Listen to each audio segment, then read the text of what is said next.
Plus और minus में टूट जाएगा। वाटर के कांटेक्ट में आते ही Na प्लस हो जाएगा और Cl माइनस हो जाएगा। तो ये आयोनिक सॉलिड, ये 4 टाइप होते हैं क्रिस्टलाइन के अंदर, समझ में आया।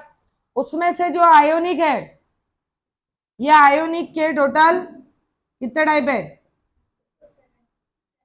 7 है कि 6 है? 7 टाइप्स है, बराबर है।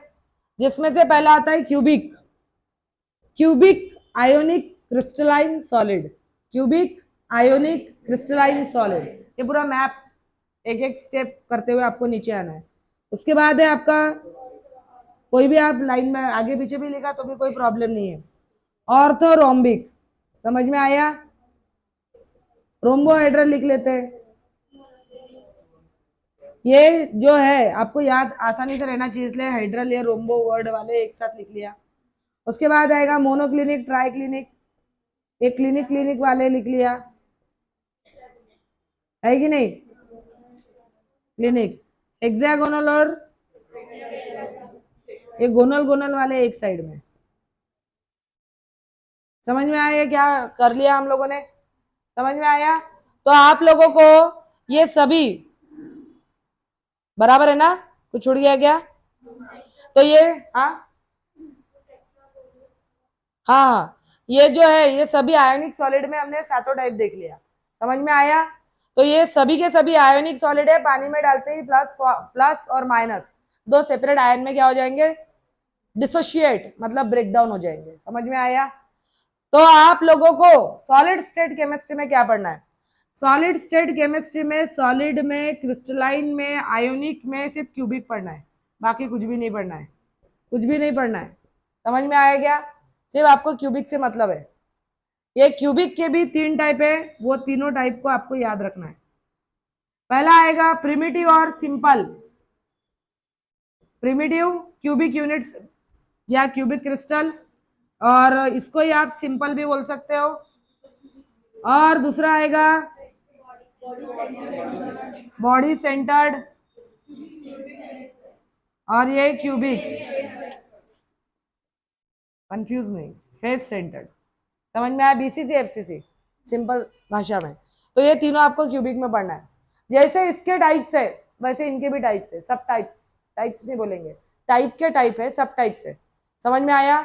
इन सभी के अगर आप सब टाइप कैलकुलेट करते हो तो सब मिला के 14 आ जाते हैं। कितने आते हैं? 14। उसे क्या कहते हैं? आपका हुआ है ना, बोलो बोलो देख के। इसको हम बोलते हैं ब्राविस लैटिसेस। क्या बोलते हैं? ब्राविस लैटिसेस। समझ में आया? अभी ये लैटिस लैटिस क्या है बार बार, है कि नहीं, ये समझ में आ गया। आप लोगों को इन जनरल इतना तो पता है कि सॉलिड, सॉलिड का एक छोटा सा टुकड़ा ले लिया मैंने, उसके अंदर जो एटम्स होते हैं वो टाइटली पैक्ड होते हैं, तभी तो वो सॉलिड है। समझ में आया? ये आप लोगों को पता है, ये सब एटम्स आप लोगों को दिख रहे हैं, ये टाइटली पैक्ड है। ये लेसन आधा इमेजिनरी है और आधा रियल है। ये सभी एटम्स जो इस सॉलिड के अंदर है वो टाइटली पैक्ड है, समझ में आया। मैं अभी आप लोगों को जो भी पढ़ाऊंगी वो आयोनिक में पढ़ाऊंगी, क्यूबिक में, समझ में आया। बाकी ये सब आपका रोल कॉल नहीं है, इधर इधर भी नहीं है, समझ में आया। और लिक्विड गैस में तो है ही नहीं। तो सॉलिड का, कोई भी सॉलिड का आप छोटा सा टुकड़ा ले लो, और सॉलिड के अंदर आप देखोगे तो आपको बहुत सारे एटम्स दिखेंगे, समझ में आया। वो एटम्स को इमेजिनरी लाइन से साइंटिस्ट लोगों ने ऐसे ज्वाइन किया है, समझ में आया। There is a imaginary lines between the atoms that actually join the atoms. तो ये इमेजिनरी लाइन से इनको क्या कर दिया? ज्वाइन कर दिया, समझ में आया। जब इमेजिनरी लाइन से आजू बाजू वाले एटम को ज्वाइन किया तो एक ऐसे सेल जैसे मिला। वैसे तो किसी भी सॉलिड के अंदर या किसी भी नॉन लिविंग चीज के अंदर जो सबसे बेसिक यूनिट होता है वो क्या होता है? जैसे हमारे बॉडी में सेल है, वैसे नॉन लिविंग चीज के बॉडी में या कोई भी नॉन लिविंग चीज के अंदर होता है एटम। क्या होता है? एटम। जैसे हमारे बॉडी में सेल है, उनके बॉडी में एटम है, नॉन लिविंग चीज जो भी नॉन लिविंग है, ठीक है। सेल सेल कंबाइन होकर क्या बनता है? टिश्यू। एटम एटम कंबाइन होकर मॉलिक्यूल, टिश्यू टिश्यू कंबाइन होकर ऑर्गन, बराबर है। मॉलिक्यूल मॉलिक्यूल कंबाइन होकर कंपाउंड, ऑर्गन ऑर्गन कंबाइन होकर ऑर्गन सिस्टम, बराबर है ना। मॉलिक्यूल मॉलिक्यूल कंबाइन होके कंपाउंड बना था, और कंपाउंड कंपाउंड कंपाउंड कंबाइन होके मिक्सचर। समझ में आया क्या? लिविंग बॉडी में cell, tissue, organ, organ system. Non living body में एटम, मॉलिक्यूल, कंपाउंड, मिक्सचर। समझ में आया? उसमें से सबसे बेसिक वाला जो एटम है, जब साइंटिस्ट लोगों ने सभी एटम को अपने सामने रखा और इमेजिनरी लाइन से ड्रॉ किया, किसी का क्यूब बना, किसी का हेक्सागोन बना, किसी का रोम्बोहाइड्रल बना, टेट्रागोनल बना, हेक्सागोनल बना, ऑर्थोरोम्बिक बना, तो यूनिट सेल नाम दे दिया। जैसे ये लिविंग बॉडी में सेल है तो उसको भी एटम बोलने से कोई सेल बना देते, तो यूनिट सेल नाम दे दिया। समझ में आया क्या? तो ये इतने प्रकार के उन्होंने डिजाइन बनाए एटम को जोड़ जोड़ के, जोड़ जोड़ के। समझ में आया क्या? उसमें से हमें सिर्फ क्यूबिक डिजाइन का काम है। तो मतलब क्यूब, हमें रिलेशन रखना है क्यूब के साथ। तो ये मैंने 3 डायमेंशन क्यूब यहाँ पे बनाया। ये 3 डायमेंशन क्यूब क्यों है? ये 3 डायमेंशन, इसको मैंने 2 डायमेंशन है 1 डायमेंशन क्यों नहीं बोला?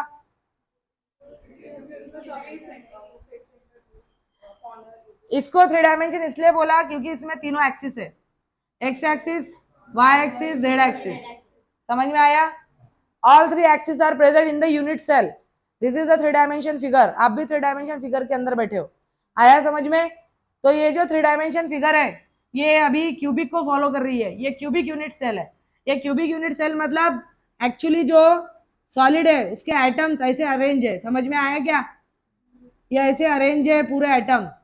इनको जोड़ जोड़ के इमेजिनरी लाइन से, किसी भी असलियत के सॉलिड के अंदर ऐसे यूनिट सेल नहीं मिलेंगे आपको, एटम ही मिलेंगे, वो आपने जोड़े। समझ में आया? एक नकली लाइन से, इमेजिनरी लाइन से। समझ में आया? तो आप लोगों को ध्यान में रखना है, ये यूनिट सेल, ये क्यूबिक है। क्यूबिक यूनिट सेल में आप लोगों को 3 चीजों को याद रखना है। सबसे पहले ये कॉर्नर को याद रखना है। नीचे 4 कॉर्नर, ऊपर 4 कॉर्नर। देख सकते हो आप ये रूम में, उधर, इधर के 2, उधर के 2, लास्ट इधर, इधर सामने के, वैसे ही नीचे भी है। तो ये कॉर्नर्स को हम क्या कहते हैं? बोलो। ये तो लैटिस पॉइंट है ही। तो हम लोग बात करते इसको वर्टाइसेस। क्या बोलेंगे इन जनरल? कितने वर्टाइसेस है क्यूब में? बराबर है। 2 वर्टाइसेस को जोड़ने वाली ये लाइन दिख रही है क्या? नीचे में 4 लाइन है, ऊपर में 4 लाइन है, और ये खड़ी 4 लाइन है। समझ में आए क्या? मतलब कितनी हो गई? 12 एजेस। कितने हैं? 12 एजेस है। फेसेस मतलब दीवारें 6 है, पीछे आगे लेफ्ट राइट टॉप बॉटम, हो गए 6। तो आपको फेसेस मिलेंगी टोटल 6 फेसेस मिलेंगी। समझ में आया? तो इस प्रकार से वर्टाइसेस 8, एजेस 12 और फेसेस 6, ये आपको क्यूब के लिए ध्यान में रखना है। समझ में आया? तो इनमें से अगर आपको कुछ भी लिखना हो तो आप लिख सकते हो। ओवरऑल आपको कैसे करना है, किताब में कैसा है पूरा मिक्सअप करके लिखा है। तो ये आपको चार्ट पूरी क्लैरिटी देता है। सॉलिड में एड्रेस देता है आपको, क्यूबिक यूनिट सेल का एड्रेस दे रहा है। क्या एड्रेस है क्यूबिक यूनिट सेल का? तुझे भी देखा है मैंने, वत्सला में जाना। अरे ये 2-3 तुम्हारा ध्यान नहीं गया है? ठीक है, बाद में बात करते हैं। ये क्यूबिक यूनिट सेल में इधर ध्यान दो। क्यूबिक में आप लोगों को पूरा एड्रेस क्या है? सॉलिड में, क्रिस्टलाइन में, आयोनिक में, क्यूबिक। समझ में आया क्या? सॉलिड में, क्रिस्टलाइन में, आयोनिक में, क्यूबिक। क्यूबिक में ये 3, और एक सिंपल क्यूब मैंने आपको बताया है। ये तीनों के लिए मैं बताने क्यों, ठीक है? कुछ भी इंफॉर्मेशन आपको लग रही है तो आप लिख सकते हो। आपको काम का लग रहा होगा तो आप लिखो।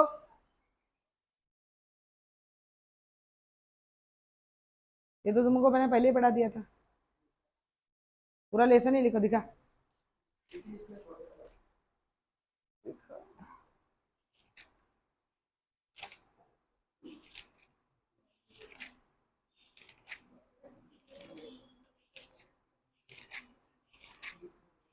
ठीक है ना?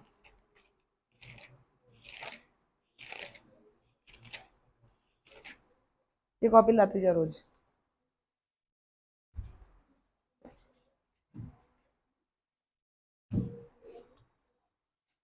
उधर से क्यों छोड़ा था, समझ नहीं रहा था क्या? 2 सब्जेक्ट में बालाजी आ रहा था मैडम का।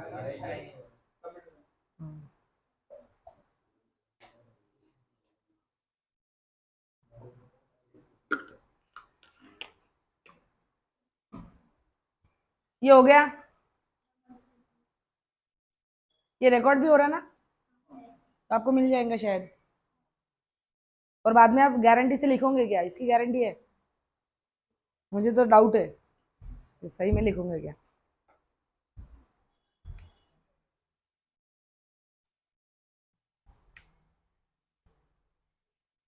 आप लोग पढ़ो तब तक, जो लोगों के पास लिखा है उन लोगों ने पढ़ना है। जो चीज में अपना फायदा है वो बिंदास लिख लेना फटाफट, पेपर देना है तुम लोगों को।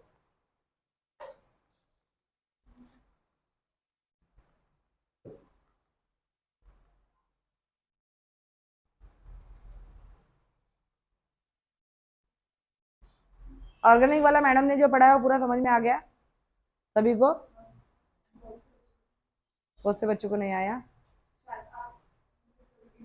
नहीं, मैं पूरा नहीं पढ़ाने वाली हूँ ना, क्योंकि समय कम है, काम ज्यादा है ना। तो जो आप लोगों को अच्छे समझ में आ गया है, आपको आ गया समझ में आने, काम हो गया ना, है कि नहीं? तो वो चैप्टर को स्किप करेंगे। जो ज्यादा वेटेज वाले और समझ में नहीं आया, प्रॉब्लम गई, तो वो हम कर लेंगे। चलो, हो गया क्या ये?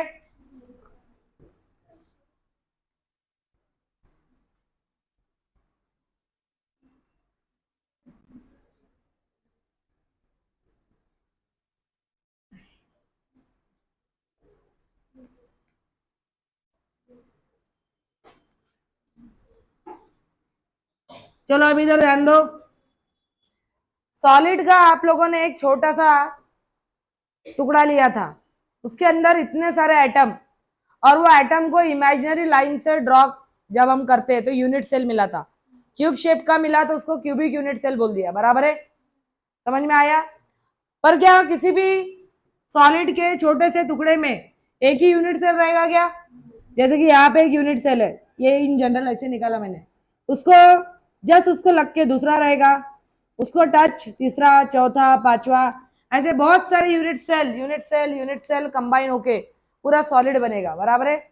इसका मतलब ये हुआ, अगर मैं एक सिंगल यूनिट सेल आपका देखती हूँ क्यूबिक वाला, ये क्यूबिक यूनिट सेल है, ये मैंने निकाला क्यूब, और इसके आठों कॉर्नर पे 8 एटम है, अरे है ना?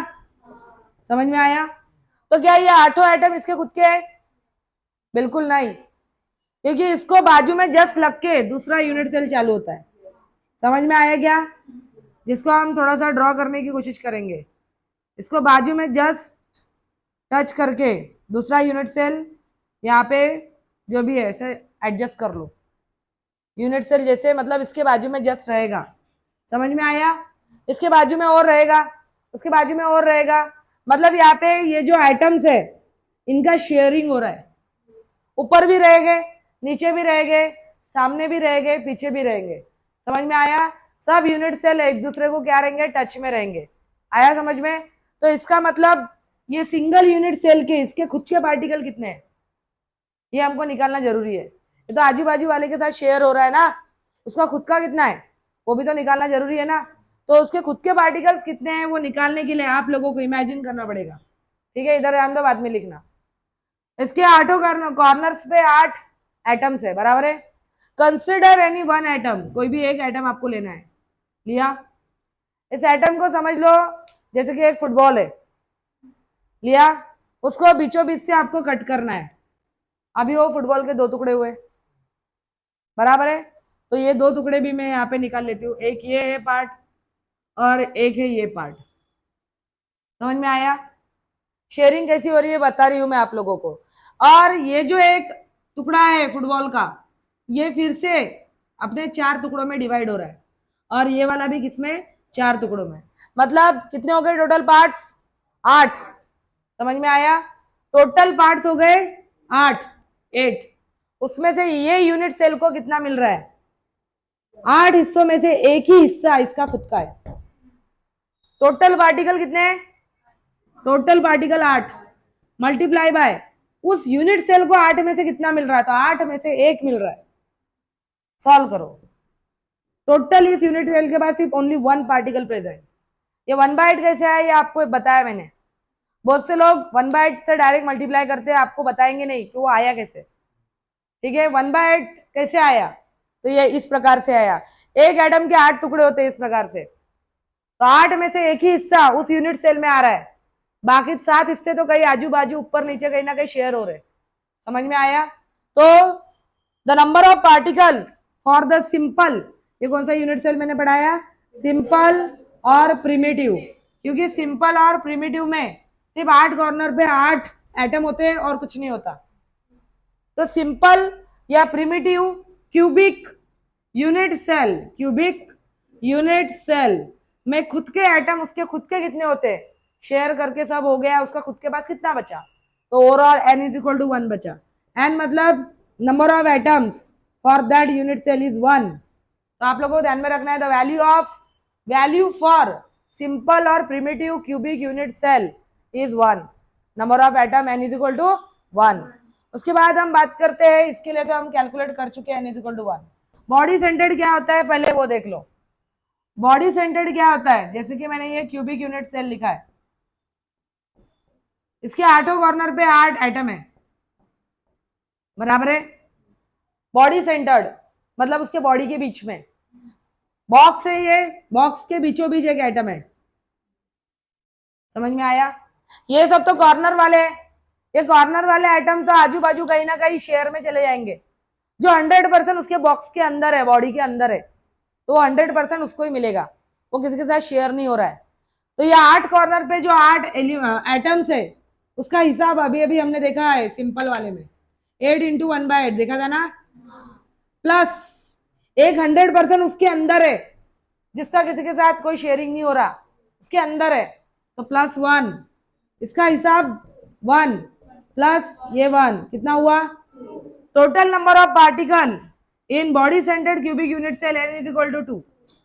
आया समझ में? उसके बाद हम बात करते हैं फेस सेंटर्ड, इसी में बता देती हूँ। बॉडी सेंटर्ड में ये बीच का हटा दिया, फिर ये चीज कॉमन है, ये स्केलेटन फ्रेमवर्क सभी के लिए कॉमन है। समझ में आया? फेस सेंटर्ड में फेस कितने दीवारें हैं? 6, ये सामने वाला, ये पीछे वाला, बराबर है।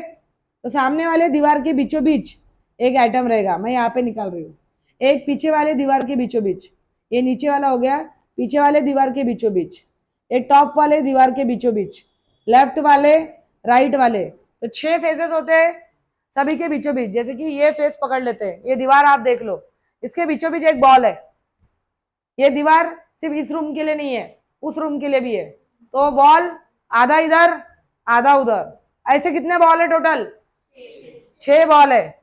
तो ये कॉर्नर वालों का हिसाब तो वही रहेगा, 8 इंटू 1/8, टोटल 6 बॉल, आधा आधा उसका कंट्रीब्यूशन है। समझ में आया? इसका हिसाब कितना हो गया? तो इसके लिए एफसीसी के लिए n is equal to value क्या है? 4। आएगा समझ में? तो इस प्रकार से आप लोगों को ख्याल में रखना है। समझ में आया? Number of particle for the simple n is equal to 1, body centre is 2 और एफसीसी फेस सेंटर इज 4। समझ में आया? तो इसमें से किसी को कुछ लिखना है शॉर्ट में, तो आप लोग सिंपल वाले के लिए कैसे लिखोगे? शॉर्टकट में लिखो, सिंपल क्यूबिक यूनिट सेल, इसके लिए लिख लेना 8 into 1/8 is equal to 1।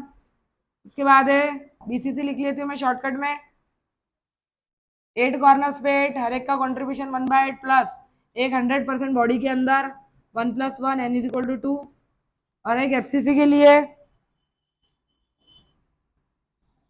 8 corners पे 8 है, 8 इंटू 1/8 प्लस 6 इंटू हाफ 1 + 3 4। जिसको लिखना है वो लिख लो।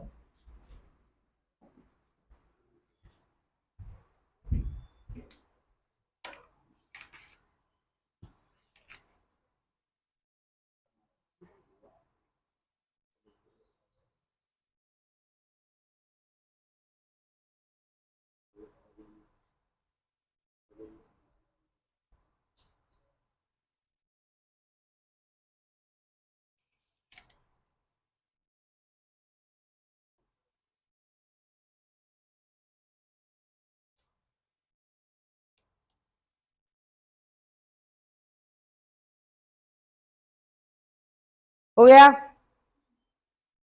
तो यूनिट सेल की डेफिनेशन क्या लिखोगे आप लोग? क्या होता है यूनिट सेल? किसी भी सॉलिड के अंदर सबसे छोटा रिपीट होने वाला structure, the smallest repeating structure present in the solid. समझ में आया क्या? Smallest and repeating.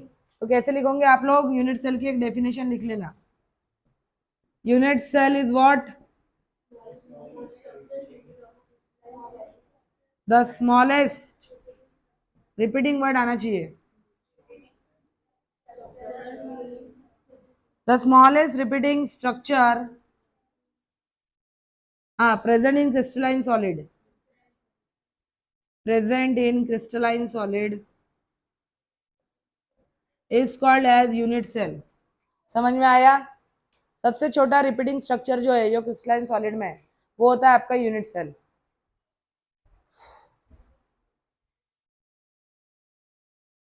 टाइम कितना हुआ?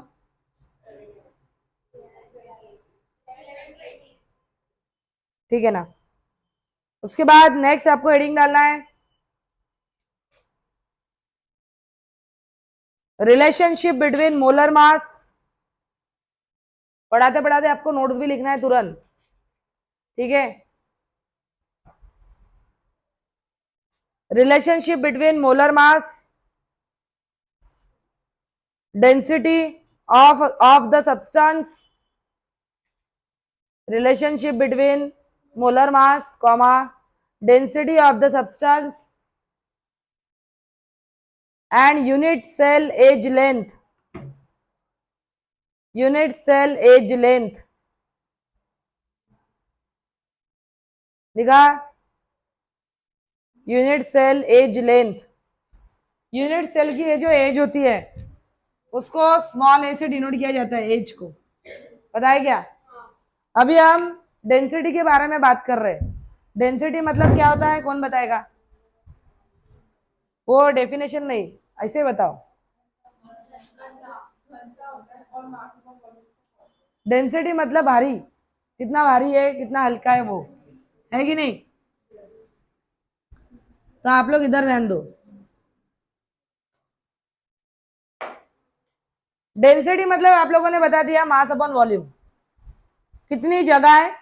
जैसे यहाँ की डेंसिटी फिलहाल तो अभी ज्यादा ही लग रही है, कितनी जगह है और उसके अंदर कितने ज्यादा मास मतलब पार्टिकल है, तो वजन तो रहेगा ही, है कि नहीं? तो यहाँ की फिलहाल तो यहाँ की डेंसिटी बहुत ज्यादा है कि नहीं? तुम सबका वजन मतलब मास डिवाइडेड बाय ये रूम का वॉल्यूम, वॉल्यूम मतलब जगह। समझ में आया? कम जगह पे अगर ज्यादा लोग हैं तो डेंसिटी ज्यादा, पॉपुलेशन ज्यादा, भीड़ ज्यादा, बराबर है?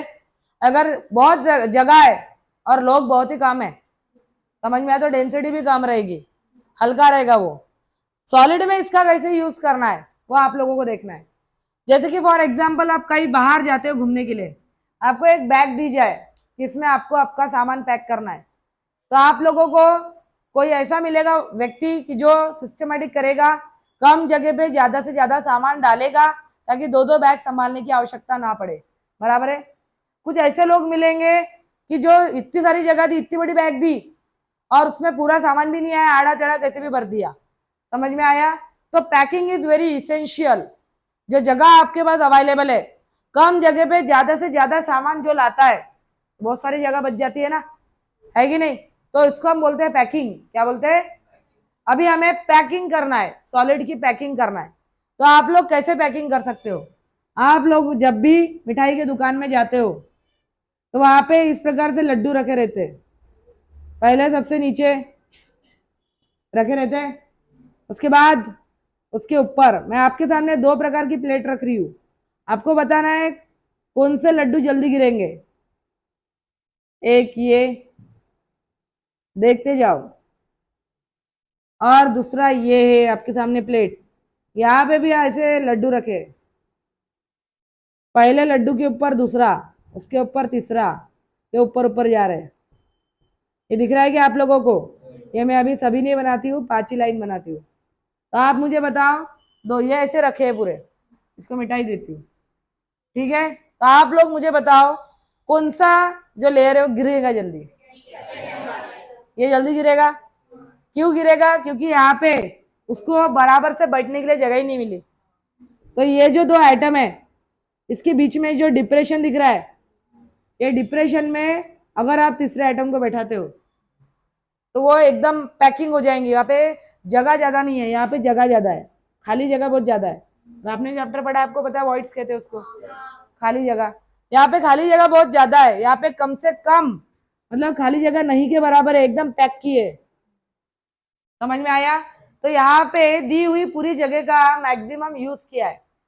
समझ में आया?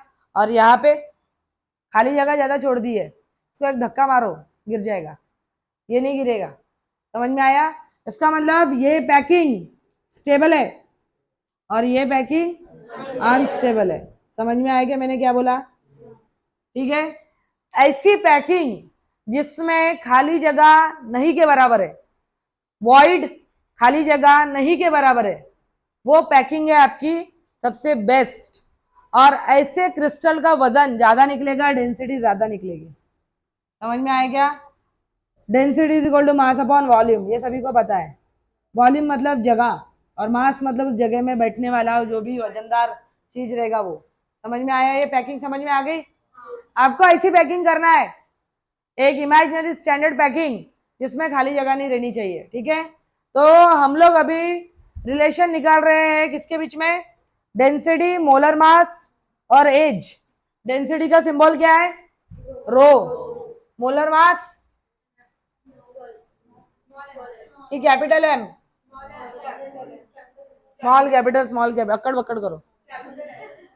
और एज का सिंबल क्या है? देखो अभी आप लोग ध्यान दो, स्मॉल एल किसके लिए, एम किसके लिए यूज करते हैं? Capital M. कैपिटल एम क्या है? ये मोलारिटी उलारिटी क्या होता है पता है? क्या मोलारिटी, नॉर्मलिटी, वाह वाह वाह, ये मोलारिटी होता है, ये normality. Some basic concept of chemistry. ये क्या है क्या ये लोग? Molarity, normality, mole fraction, solubility, formality, क्या है क्या ये? फॉर्मेलिटी है? क्या है? नहीं पता। ये यूनिट्स है।